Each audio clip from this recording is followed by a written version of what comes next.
started to think about, I've spent my whole life doing things for everybody else. Maybe it's time for me to deal with myself and who I am. I know I got a gun in the other room. Go in there, let's just finish it right here.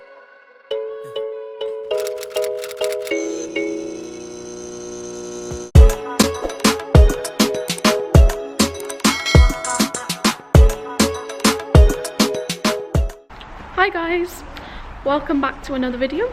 We are off to see Kaitlyn. We are third row seats. We bougie out here.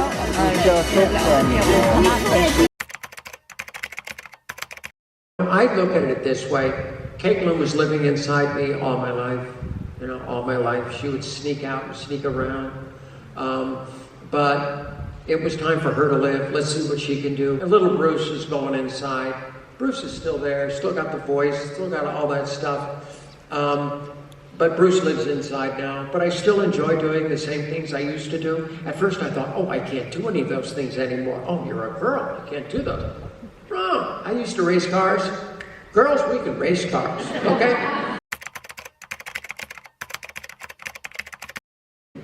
What makeup is your favorite? Oh, yes. Obviously, Kylie Cosmetics. But then I don't want to put down KKW, Kemp's makeup. In my wildest dreams, okay, growing up my whole life, just trying to get makeup was a tough. I had to take it from other people and sneak it around. I mean, I couldn't go out and just buy makeup, And to think of that someday, all your kids would have makeup companies and doing very well. How hard was it for Kaitlyn to remain inside surrounded by so many women wearing so many designer labels and to not express your reactions? I stole a lot of it, okay? Yeah, Kim's too short. I couldn't fit in anything.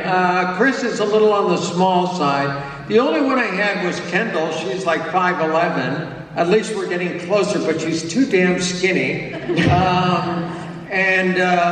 Yeah, I had to find stretchy clothes and stuff. How often, Kaitlyn, do you get to see Kendall and Kylie and the Kardashians? Not as often as I would like, but I see him quite a bit. I talk to him just about every day. At least I try.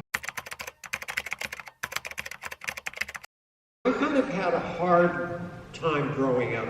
I was a dyslexic kid in school, and so just words coming up off a piece of paper was not easy for me. I was always in the slower classes. I had identity issues, but back in the 50s and 60s and even into the 70s, you just didn't talk about those things. You kept your mouth shut and just moved on. And so I was very fortunate at a young age, in 5th grade. We were in gym class, and the coach had set up these chairs around the parking lot and said, every kid's gonna, run and get a time. So I thought, oh, that sounds like fun. Okay, let's do this. And so I'm gonna go as fast as I can. And so anyway, I was ready, go. And I took off and ran around the chairs and came back and wound up having the fastest time in the whole school. And I was shocked. I didn't know that I was that fast, and all the kids are coming up and said, oh, it's important when you're young to be able to do something well, to make you feel good about yourself. And so I thought to myself, what is this thing called sports? And that's kind of where it all started. Is there a specific moment that you can remember, growing up being, in your head thinking, this isn't right, this isn't me? When there's never one moment. It's just something that I lived with my entire life.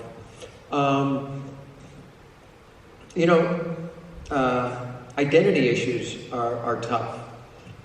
You wonder why, okay? Why? And being gender dysphoric, it's not like you can take 2 aspirin, get plenty of sleep, and wake up the next morning and you're going to be fine, It never goes away. Every story is different. Mine's different than other people's. It's just, how are you going to live with this? What's the right thing for you to do? Some may be transition, some may not be. And for me, I just couldn't do it for so long, couldn't do it. So I would sneak around and sneak around. Like today, my life's so simple. I just get up in the morning, be myself all day. It takes longer to get ready in the morning, I get it, girls. But after I get through that process, which is fun, yeah, I just wake up in the morning and be myself. You know, in the old days, I would take 2 suitcases, one for Kaitlyn, one for Bruce. I mean, it was so complicated. And then you're worried about getting caught. And, oh my God, life's so simple today. I wanted to do it before I was 40. And so in 1989, when I was 39, I had been on hormones for 4.5 years. I had a little bit of work done.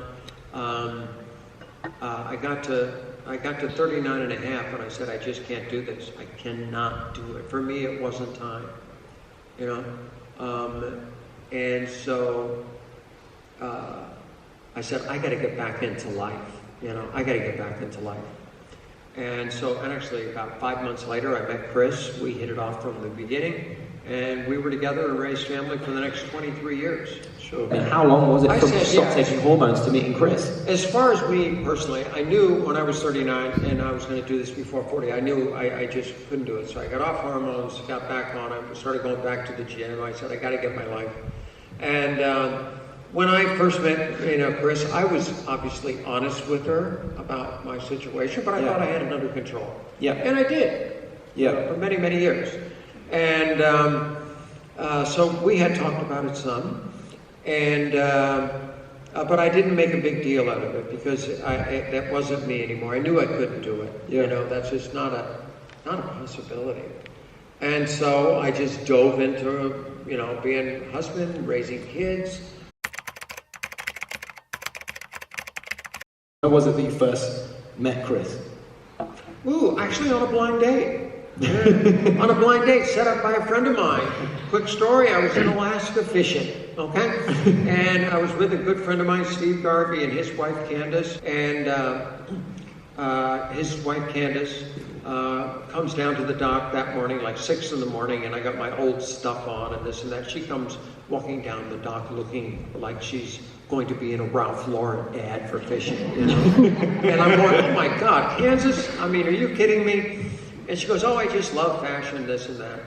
And then she goes, oh, but I got a friend, you know, my best girlfriend. I mean, this girl is, you know, she's amazing. Everybody asks her what's in style, where to shop, and this and that. And I'm thinking, okay, that sounds great. And then she stops. And she goes, oh my God, I should set you up with her. My head, I'm thinking, I do not want a Beverly Hills shopper. Yeah. And so I go, in my head, that's what I'm thinking. Yeah, that's what I need. And she goes, oh, it would never work out. She's got 4 kids and you've got 4 kids. All of a sudden, I thought differently. I said, wait a second, okay? She's birthed 4 children. It's a whole different deal than just a Beverly Hills shopper. She's a real mom. She's raising kids. This is a different human being. So I got a little intrigued. And so anyway, about 4 days later, after we got back from Alaska, Candace is like so excited. I was in a golf tournament at Riviera Country Club, and she had gotten Chris to come over to the country club as we finished for this dinner they had after. And we were pretty much together from that point on. After Chris and I separated, I'm in a nicer house on the beach, quite nice. And all of a sudden I'm sitting around in my house all by myself, thinking, am I gonna sit here and rot like I did before? And not do anything with my life? And I still had the same issues. I got back into therapy and started to think about, you know, I've spent my whole life doing things for everybody else.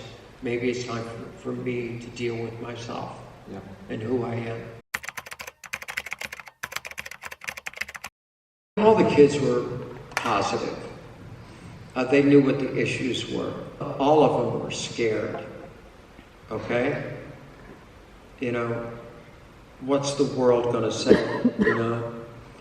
I talked to all my children one at a time. I didn't want them to gang up on me. And I thought I better do this one at a time. I don't want all 10 kids in this room. My God, I would be dead. I'd be dead mean. And so I thought I'll start with Brandon. He'd be the easiest one.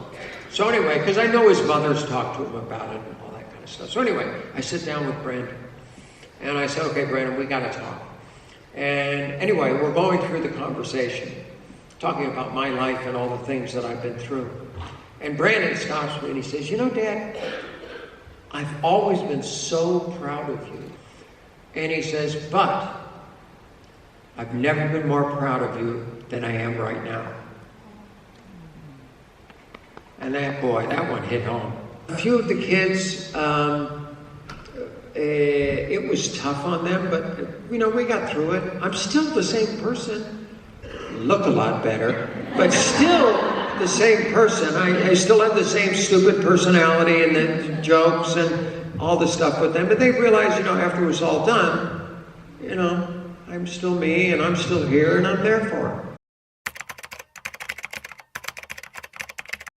I knew of all these stories that were coming out, and it was kind of the easy way out. I know I got a gun in the other room. Go in there and let's just finish it right here. And had a great life, move on. And I don't have to deal with anything else. And then next day when I'm walking through this field, I'm thinking that's the stupidest thing you could ever do, is silence your voice, okay? You got a story to tell. My PR guy, Alan, he calls me a couple of weeks later and says, okay, you got the cover of Vanity Fair. And I'm still Bruce at the time. Oh, wow. Whoa, I guess we're doing this. So Annie Leibovitz, the great photographer, came to my house. And it was a 2-day shoot at my house, because even at this time I wasn't out, nobody knew. And so anyway, she came over, we had a 2-day shoot. And I had never had my hair done, never had my makeup done, never had a stylist. I did it all myself up to this point. Now I got this New York makeup artist, a hairstylist, big time hairstylist. I got this stylist that brought so many clothes to the house, they had to put up a tent in the back of the house for clothes. I had an entire room of shoes. I'm thinking, hard to find 13 wives, and this lady did it. And I'm going, oh my God. And so anyway, Annie goes, they had a mirror off the side, take the mirror and put it in behind where the camera is so Katie can see the pictures as we're taking it, how I'm posing. And so she takes it and she puts it behind there. And it had the perfect little lighting and all this great outfit on. And I looked at that mirror and I just went, that's the first time I've ever seen myself. And there I am, right there. It was, I still had a lot to go through at that point, but it was the first time and I just said, oh my God, you know, there it is. There she is. Okay, you know. Do you know how hard it is to name yourself? Think about that. For some reason, when I was in college, there was this song that this group had, and it was called Heather Is Her Name. And so I thought, well, maybe Heather's my name. I had an assistant at the time. And she goes, well, what are we going to call you? And I said, oh, God, it kills me. You know, I still, you know, I'm not sure. And she goes, you know, I always like the name Kaitlyn. And I spell it Caitlyn. And I go, that's on my list of the top 3. And at some point in your life, you just have to say, bite the bullet, take it, do it. And I thought right then, that was kind of a sign. I'm going with Kaitlyn. And I'm moving on to the next thing. And so it's Caitlyn Marie Jenner. The only reason I put Marie in there is just I like the way it rhymed, you know? The funny part was when Kimberly asked me, she goes, well, what are we going to call you? And I said, I'm going with the name Kaitlyn. And she looks at me and goes, oh good, you're staying with the K's. And I went,